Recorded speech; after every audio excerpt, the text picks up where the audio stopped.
lectura de la ficha. ¿Ya? Vamos a ver una pequeña introducción a este video y empezar con la lectura de la ficha. ¿Ya? A ver, vamos. Gracias, Albert. ¿Cómo consiguieron los españoles derrotar al imperio más extenso de la América precolombina? ¿Por qué terminaron muertos los dos conquistadores más importantes de esta historia? Yo soy Seba de Historia en 10 y en este video vamos a hablar de la conquista del Perú.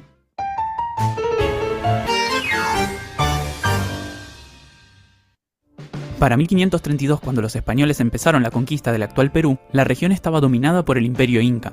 Los incas llevaban siglos ahí, pero durante el siglo XV, a partir del reinado de Pachacútec y sus sucesores, habían logrado extenderse a lo largo de los Andes, desde el sur de Colombia hasta el norte de Chile y Argentina, incluyendo Perú, Ecuador y parte del Tahuantinsuyo, abarcaba más territorio que ningún otro en la América precolombina. A la cabeza estaba el Inca, que era el emperador, su capital era Cusco, su idioma oficial el quechua, y su religión era politeísta. Entre sus dioses principales estaban Viracocha o Huiracocha, que era un dios creador, e Inti, el dios del sol y antepasado de los emperadores. Para poder conectar mejor semejante imperio, construyeron un sistema de caminos que cubría miles de kilómetros, pasando por montañas y desiertos. Estos eran recorridos por los chasquis, corredores que se encargaban de entregar mensajes. Además, para poder cultivar en lugares tan complejos, los incas usaron técnicas como las terrazas o andenes de cultivo, que permitían adaptarse al relieve y facilitar la distribución de agua. Pero sin duda su característica más interesante era su organización socioeconómica. La sociedad estaba dividida en aylus, grupos de familias unidas. Cada comunidad buscaba cubrir sus necesidades compartiendo trabajo y bienes basándose en la reciprocidad.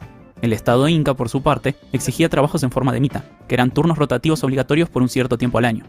Así se construían las obras públicas y se cultivaban las tierras estatales. Almacenando y redistribuyendo los excedentes se alimentaba a los trabajadores, al ejército y a los funcionarios. También se premiaba a líderes locales y se daba ayuda a ancianos o por malas cosechas. La contabilidad de todo esto la llevaban con quipus, que tenían cuerdas y nudos que representaban distintas cosas como soldados o productos y sus cantidades. Del otro lado tenemos al Imperio Español. Su rey era Carlos I de España y V del Sacro Imperio Romano-Germánico, que hacía ya tiempo que ostentaba las dos coronas. Habían pasado ya 30 años desde la llegada de Colón en 1492. Hernán Cortés ya se había enfrentado al Imperio Azteca, o mejor dicho Mexica, y lo había derrotado en 1521. Al año siguiente, Elcano había logrado terminar la expedición de Magallanes, concretando la primera vuelta al mundo. Es en ese contexto que tenemos que introducir al que será el conquistador del Perú, Francisco Pizarro, que ya tenía una larga historia en el Nuevo Mundo. Había nacido en Trujillo, España, probablemente alrededor de 1478. Era bastardo y analfabeto. Llegó a América en 1502 y en 1513 participó de la expedición que descubrió el Océano Pacífico, al mando de Vasco Núñez de Balboa. Otras campañas le siguieron, y llegó a tener tierras y cargos en la ciudad de Panamá. Fue ahí donde se enteró de la expedición de Pascual de Andagoya, de 1522, que reforzaba los rumores de los nativos sobre un reino de grandes riquezas hacia el sur. Pizarro, con ya 20 años en América, decidió organizar una expedición. Para eso se asoció con el sacerdote Hernando de Luque, que ayudaría en el financiamiento tal vez a nombre de Gaspar de Espinosa, y con Diego de Almagro, un personaje importantísimo que por ahora ayudaría con el abastecimiento y los refuerzos. La primera expedición partió con algo más de 100 hombres, en noviembre de 1524, pero no llegaron demasiado lejos, y volvieron sin resultados. La segunda empezó a principios de 1526. Tras muchos meses se encontraron con una balsa con mercaderes y con un cargamento que anticipaba riquezas. Pero para mayo de 1527 llevaban más de un año explorando y no habían encontrado nada que equiparara sus sufrimientos. Estaban en la isla del Gallo al sur de Colombia. En una ocasión, frente a los descontentos, Pizarro habría trazado una línea en la arena y preguntado quiénes se animaban a seguir con él para buscar riquezas. Apenas 13, los 13 de la fama al menos, se le habrían unido. En realidad no sabemos cuánto tiene de leyenda este hecho, pero muestra lo duro de la situación, que continuó por meses hasta que vinieron refuerzos. Pizarro entonces, en vez de volver, siguió hacia el sur, y esta vez encontró lo que buscaba. Llegando al norte de Perú dieron con Tumbes, una rica ciudad que era parte del Imperio Inca.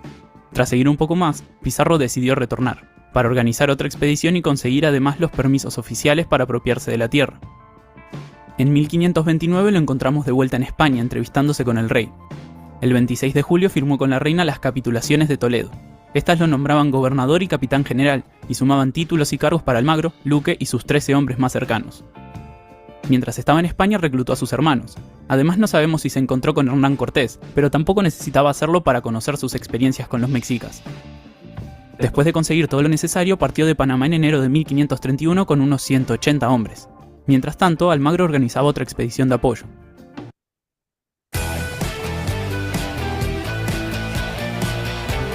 Ya no será un problema porque saca la grasa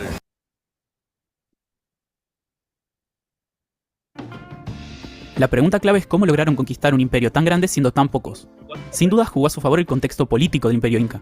El emperador, Huayna Cápac, había muerto unos años antes, y 2 de sus muchos hijos se disputaban la sucesión en una guerra civil. A Atahualpa lo apoyaba el norte con centro en Quito, mientras que a Huáscar la facción de Cusco. Para cuando los españoles llegaron, Huáscar acababa de ser derrotado y Atahualpa ocupaba el puesto de inca. Si bien había ganado, el conflicto debilitaba la unidad del imperio y tenía el ejército dividido y ocupado. Poco a poco Pizarro fue enterándose de todo esto. A principios de 1532, cuando llegó a Tumbes, la encontró destruida.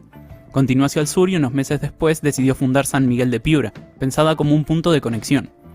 Más adelante se encontraron con un noble mensajero del Inca, que les trajo regalos, inspeccionó sus fuerzas y les dijo que Atahualpa estaba en la ciudad de Cajamarca, dispuesto a entrevistarse con ellos. El emperador quizás confiaba en su superioridad numérica, o estaba concentrado en otros frentes.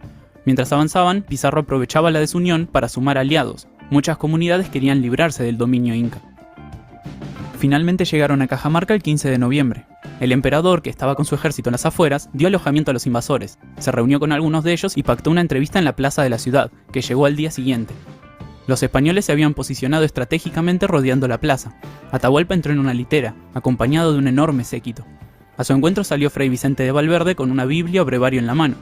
Intérprete de por medio comenzó una suerte de requerimiento, pidiéndole que se sometiera a Dios. Atahualpa tomó el libro y tras inspeccionarlo lo lanzó rechazando todo. Pizarro activó entonces la emboscada. Los españoles salieron de sus escondites y tomaron la plaza. Matanza de por medio lograron capturar al Inca. La capital y la mayor parte del ejército, junto con sus generales, seguían intactos, pero con el emperador preso el imperio quedó petrificado. Pronto llegaron las negociaciones de un rescate. A cambio de su libertad, Atahualpa ofreció llenar una vez de oro y 2 de plata la habitación en la que se encontraba.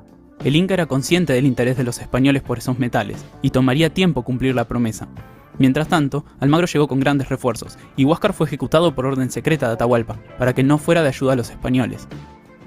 Pizarro mandó a fundir el rescate, y el reparto comenzó en junio de 1533.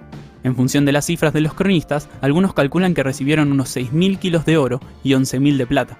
Pero a pesar de haber pagado, Atahualpa no fue liberado. De hecho, fue sentenciado por varios cargos y lo ejecutaron el 26 de julio, tal vez por miedo a que liderara una rebelión. El siguiente objetivo fue tomar Cusco, la capital. Partieron en agosto, después de coronar a su propio Inca. Nombraron a Túpac Hualpa, también hijo de Huayna Cápac, pero murió sospechosamente al poco tiempo. Lo reemplazaron con Manco, otro hermano y partidario de Huáscar. Buscaban ganarse el apoyo de esa facción, reduciendo la resistencia a antiguos generales de Atahualpa. También crecieron en el camino sus alianzas con las comunidades que buscaban liberarse.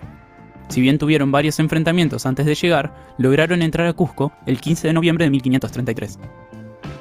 Con la ciudad en manos españolas, el imperio parecía derrotado. Pizarro decidió fundar su propia capital, porque la ubicación de Cusco complicaba las comunicaciones. Tras dejar parte de sus hombres en la capital inca, se fue hacia la costa y fundó Lima, la actual capital del Perú, en enero de 1535. Meses más tarde Almagro partió hacia Chile, a explorar y tomar para sí nuevas tierras. Los conquistadores tendrían ahora parte de la culpa de reactivar la resistencia incaica. Con las fuerzas españolas separadas, Manco, el inca nombrado por Pizarro, vio una oportunidad para rebelarse.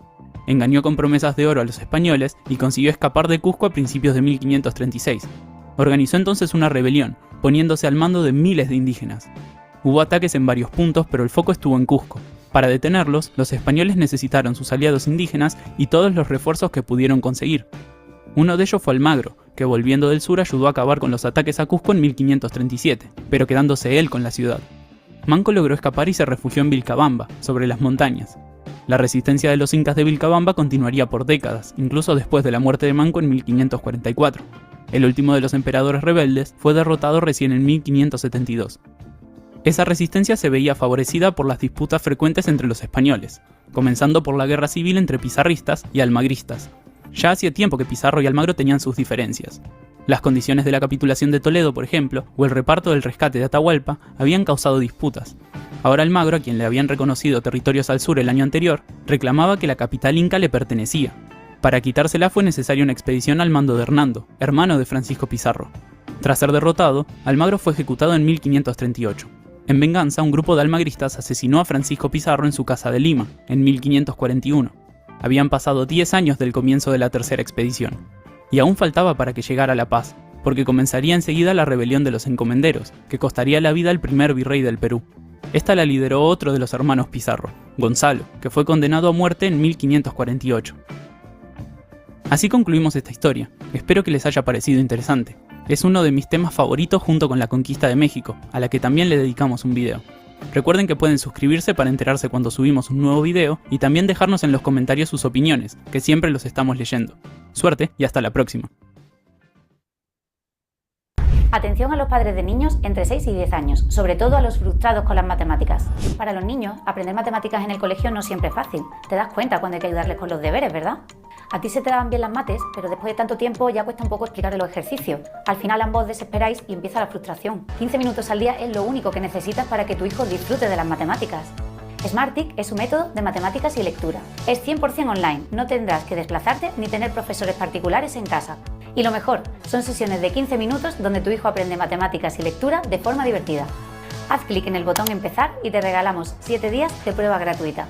Tardarás un minuto en crear tu cuenta y poder disfrutar de Smartick inmediatamente. Hay muchos alumnos que se frustran con las matemáticas. Smartick va a ayudar a tu hijo a sacar el máximo potencial porque va a aprender estando siempre motivado.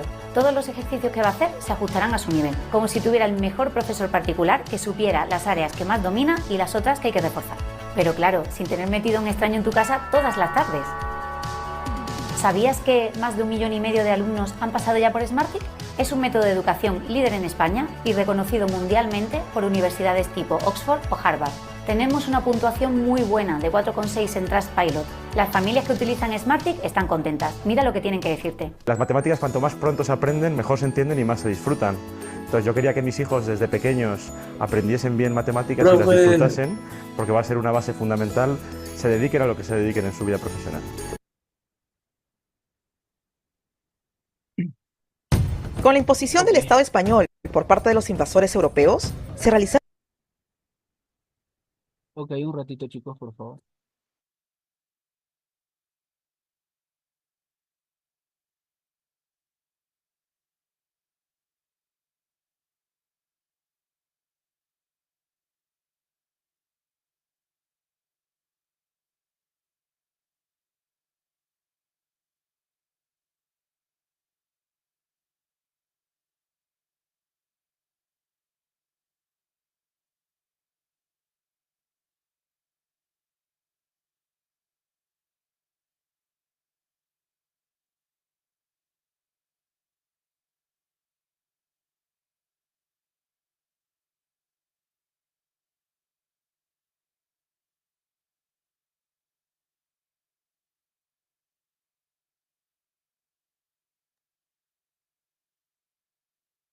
A ver, a ver, a ver, a ver, a ver.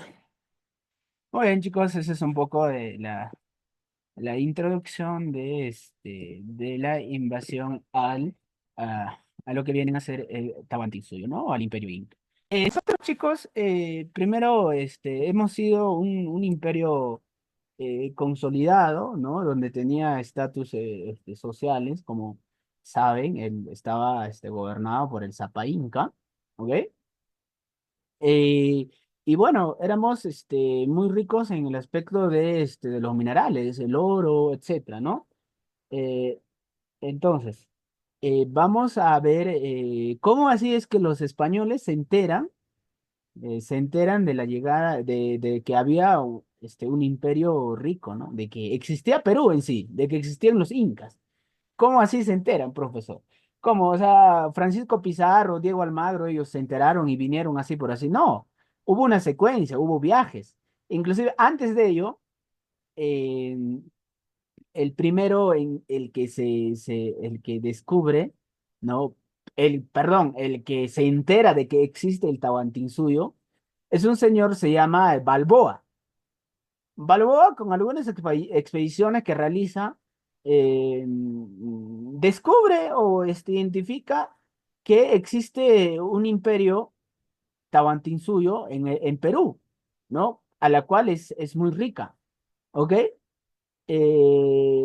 Bueno, después de ello, veremos algunos procedimientos, ¿no? De los españoles, ¿no? Por ejemplo, ellos hacen unos establecimientos, ¿no? A esos establecimientos, valga la redundancia, se le llama la tierra firme, ¿ok? Entonces, ellos tenían territorios, ¿ok? Tenían territorios, que estaba dividido en dos partes, ¿ok?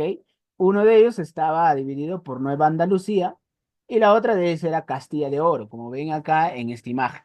Esos eran los territorios de España, ¿ok? Entonces, eh, ellos van a dividir, pues, ¿no? División de la tierra firme.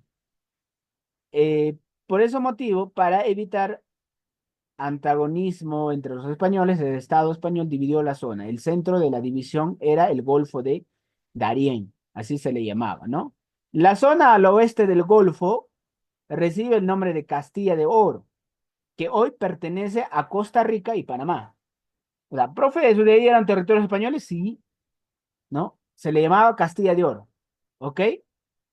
Eh, a ese lugar le encomendaron, o sea, para que pueda administrar, le encomendaron a Diego de Nicuesa. Y bueno, por la zona este del Golfo fue denominado Nueva Andalucía, que hoy es perteneciente de Venezuela y Colombia, ¿no? Los que se encargaban de este territorio le encomiendan a Alonso de Ojeda, ¿ok?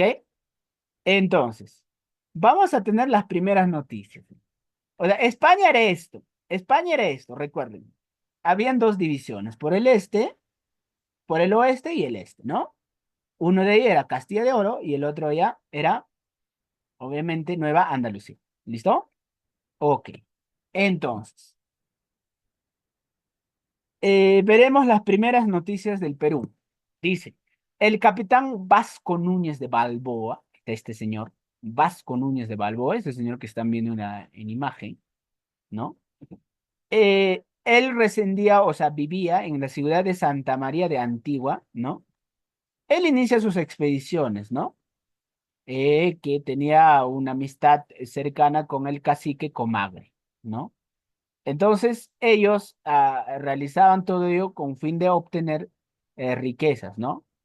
¿Ok? De algunos pueblos que tengan oro. Ya a eso se dedicaban estos señores, ¿no? Entonces, por ese motivo, este señor deciden expedir, o sea, realizar expediciones. Expediciones se entiende por ir visitar por esos lugares, ¿no?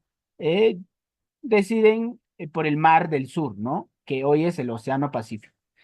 Mira, la primera expedición que ellos realizan es el año 1532. Perdón, 1513, perdón. 1513, porque a 1532 recién llegan los españoles al Perú. Mira, de 1513 a 1532, ¿cuánto se demoró para llegar al Perú? ¿Mm? Matemáticas. Entonces, Pascual de Andagoya, ¿no? Ya en 1522, ya, mira cuántos años pasaron, por órdenes del gobernador de Panamá, ¿no? Decide una nueva expedición por el sur de Panamá. Llega hasta el río Virú, ¿ok? Entonces, tras su encuentro sangriento, Andagoya apresó al reyezuelo y a 6 cacicas, ¿no? Subordinados. Todos a su debido tiempo hablaron de un reino muy rico. O sea, estos caciques a este señor Andagoya le dicen, oye, ¿sabes qué? De una vez que la hayan capturado en Virú, le dicen, ¿sabes qué? Hay un reino muy rico cerca acá, que está más al sur, ¿no? ¿Ok? Entonces, cuando Andagoya viaja, obviamente a ese lugar donde es que de donde recibe noticias, que es viaja al Perú, ¿no? Con la intención de llegar, de obtener oro, pues, ¿no? Obviamente, de obtener riqueza, ¿ok? Eso era la idea. Pero posteriormente aparece un señor llamado Francisco Pizarro. Muchos lo dicen, Francisco Pizarro era el pastor de chanchos, el otro cura, no. Francisco Pizarro nunca hizo, claro, en su hacienda tenía, ¿no? Unos cuantos, pero nunca fue pastor de chanchos, nunca fue una persona negligente, no hay que dejarnos engañar. Inclusive cuando nosotros leemos artículos, libros, nos dicen que Francisco Pizarro fue un tipo muy genio, como para poder ir a Perú y armar esa estrategia. Es como si a ti te dan el orden de decir, oye, ¿sabes qué? Anda, invade ese lugar. ¿Irías por ir así, así por así irías, sabiendo que ese lugar es poderoso? No, ¿sí o no? Hay que ser inteligente, ¿no? Entonces, Francisco Pizarro escucha los rumores, las noticias, el chisme de que existe un lugar muy rico hacia el sur, ¿no? La cual Anagoya lo llamaba Perú. Entonces Francisco Pizarro realiza una expedición, ¿no? Entonces forma una compañía, o sea, va a reunir a socios. Estos socios eran Diego Almagro, Almagro era el encargado de los soldados, de cómo iban los soldados, de la comida, vestimenta, todo ello. Pizarro obviamente era el jefe, ¿no? El que era el líder, el que guiaba. Y tenemos Hernando de Luque. Necesitaban un financista. Hernando de Luque tenía mucho dinero, ¿no? Era un cura, tenía mucho dinero. Porque en el viaje hay que aportar, ¿no? ¿Ok? Entonces, eh, van a realizar su viaje financiado por este señor, por Hernando de Luque, ¿no? Ellos necesitaban un financiamiento. No solo bastaba unirse con Hernán Luque, sino financiamiento de una empresa llamada El Levante, en Panamá. Había una empresa llamada El Levante en Panamá. Y esa empresa financiaba el viaje, ¿no? ¿Ok? Entonces, básicamente, ellos necesitaban, ya estaba todo listo. Pizarro ya organizó a sus socios, ya encontró un socio que pueda financiarle, ya encontró una empresa para que pueda financiarle en sus viajes. Pero ¿qué falta? ¿Qué falta, profesor, para que Pizarro vaya al Perú? Obviamente, acá falta una orden por parte del rey de España, Carlos V. Entonces, pero profesor, ¿cómo consigue Francisco Pizarro esa orden? A eso le llama, a ese permiso, le llama capitulación, ¿no? Entonces, él va a pedir permiso para que pueda conquistar, para que pueda expedir, para que pueda invadir al Perú. Y la cual entre 1524 y 1528, ¿no? Le aprueban los viajes a Pizarro, el rey de España. Por ende, en 1528, ¿no? 1528, Pizarro decide viajar a Perú, ¿no? Llega al Perú, Pizarro va a tener tres viajes, va a tener tres viajes. El primer viaje fue básicamente de exploración, o sea, conocer el lugar, el Perú, ¿no? Cómo era, etcétera, ¿no? Y acá fracasaron. El segundo viaje fue el descubrimiento. Acá lo que descubren el Perú. Porque Pizarro en el primer viaje no descubre nada. ¿Dónde está Perú? No hay, no encuentro. En segundo, porque en el primer viaje inclusive llegan a un puerto de piña, donde había todo piña. Y es ahí donde Diego Almagro pierde un ojo inclusive. Llegaron a la tierra quemado. ¿Por qué se llamaba eso? Porque todo era quemado. No había nada. Entonces el primer viaje de Pizarro fue un fracaso total. No llegaron al Perú, no descubrieron al Perú. Porque no sabían pues dónde estaba. En el segundo viaje descubren. ¿Mm? ¿Por qué descubren, profesor? ¿Por qué descubren estos malditos el Perú? ¿Por qué? ¿Por qué hubiesen seguido fracasando? ¿Por qué descubren? ¿Saben por qué? Que justamente unos indígenas, estaban andando por ahí. Y Francisco Pizarro encuentra eso. Esos indígenas eran los tayanes, ¿no? Estaban andando por la isla del Gallo, ¿ok? Isla del Gallo. Encuentran a estos indígenas. A ellos le preguntan, ¿sabes qué? ¿Dónde diablos está el Perú? ¿Dónde diablos hay oro? Y estos indígenas la avisan. Es acá, en el segundo viaje, donde se forma la Isla del Gallo, los 13 del Gallo. ¿En qué consiste la Isla del Gallo? Que Pizarro dice, ¿saben qué? Nosotros vamos a continuar con el viaje. En el primer viaje no hemos encontrado nada. En el segundo viaje vamos a continuar. Y los que quieran continuar conmigo, vengan. Y eran 13 personas que decidieron ir con Pizarro. Por eso se le llama Isla del Gallo, ¿no? 13 gallos.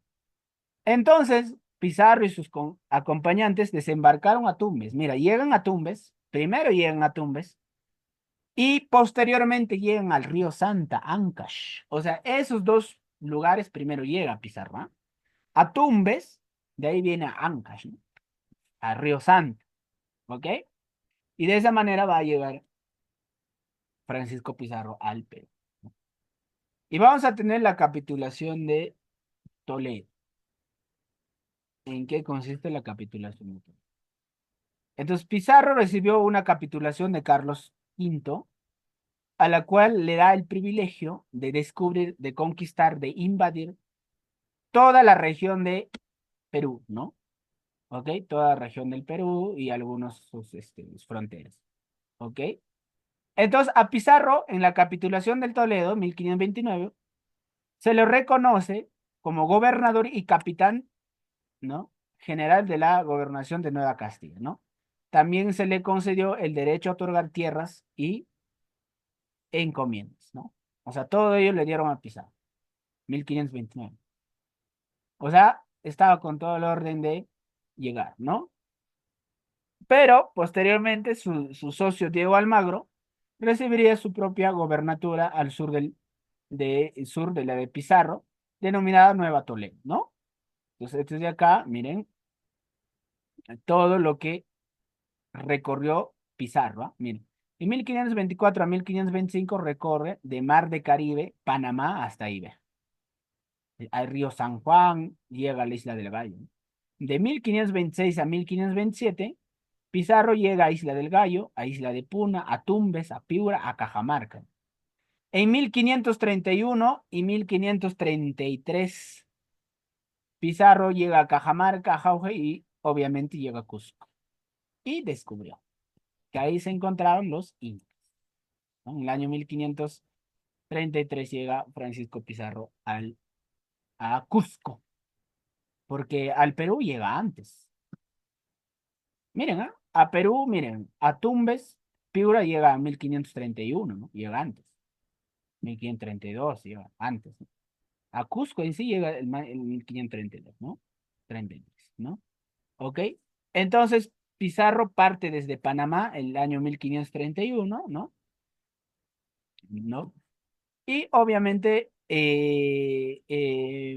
bueno, en sus viajes va a llegar a costas occidentales de Colombia, cubiertas por pantanos y malezas, plagadas de agentes transmisores de verruga, miren, ¿ah?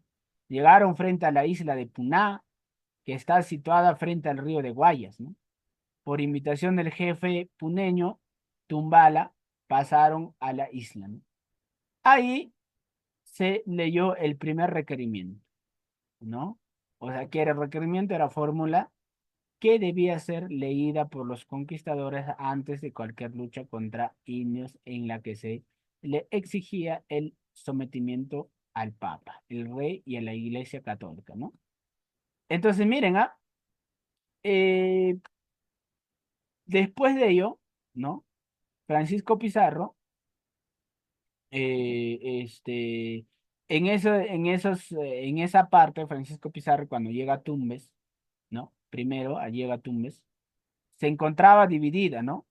El Cusco, ¿cómo se encontraba Cusco cuando llega Pizarro al Perú? ¿Se encontraba bien? Los incas se encontraban, uy, como pan de Dios, todos bien, vivimos todo tranquilo, no. Es que lamentablemente nosotros, si los españoles nos han invadido es por nuestra negligencia propia. Porque ¿cómo estaba Cusco, profesor, cuando llegó Francisco Pizarro? Estaba en guerra civil. ¿Quiénes estaban en guerra? Huáscar y Atahualpa, los dos hermanos. Estos dos hermanos estaban en la guerra de quién gobernaba el Cusco de arriba y el Cusco de abajo. Y eso se aprovechó Francisco Pizarro. Aprovechó eso. Dijo a Huáscar, ¿sabes qué? Yo te voy a apoyar a vencer a tu hermano Atahualpa y luego te doy el trono a ti. Mentira. Fue engañado. ¿Ve? Y por ese motivo, el año 1532 llega a Cajamarca Francisco Pizarro, donde Atahualpa, un tipo soberbio, estaba en los baños del Inca. En Cajamarca están los baños del Inca, chicos, visiten. Lleno de oro, pasajes. Tenía un comisario, Atahualpa se llamaba Baisihuilca. Baisihuilca le dice, señor, han llegado unas personas extrañas con caballo y arma y están derrotando a varios de nuestros hombres. Hay que hacer algo, hay que detenerlos. Pero Atahualpa fue un tipo soberbio. Dijo, ¿qué? ¿A mí? Está loco. ¿Quiénes son ellos? ¿Sabe que simplemente anda, amárralos con un carnero y hay que matarlos a los dos? Y mire el poder de egocentrismo. Eso es algo que no te lo cuentan. Ese es poder del egocentrismo de Atahualpa. Atahualpa egocéntrico, dijo así, ¿ah? Y por su soberbia, Francisco Pizarro tuvo estrategias, ¿no?, de cómo poder entrar ahí y capturar. Y mire, ¿y quién dice que Francisco Pizarro no fue inteligente? Fue inteligente. Bueno, chicos, vamos a seguir hablando en la siguiente clase, la segunda parte, ¿ya? Y nos vamos a quedar acá, ¿ya? Entonces, voy a tomar una captura. Muy bien, chicos, entonces eso sería todo por hoy. Provecho con su almuerzo y cuídense. Hasta, hasta el próximo domingo, ¿ya, chicos? Chao, chao, cuídense. Nos vemos. Ok, a ver. Ah, los chicos nuevos, por favor, escriban a mi WhatsApp. Me dan sus datos, ¿ya? Me escriben al WhatsApp, me dan sus datos para poder registrarles, ¿sí? Chao, chao, cuídense. Hasta luego, profe.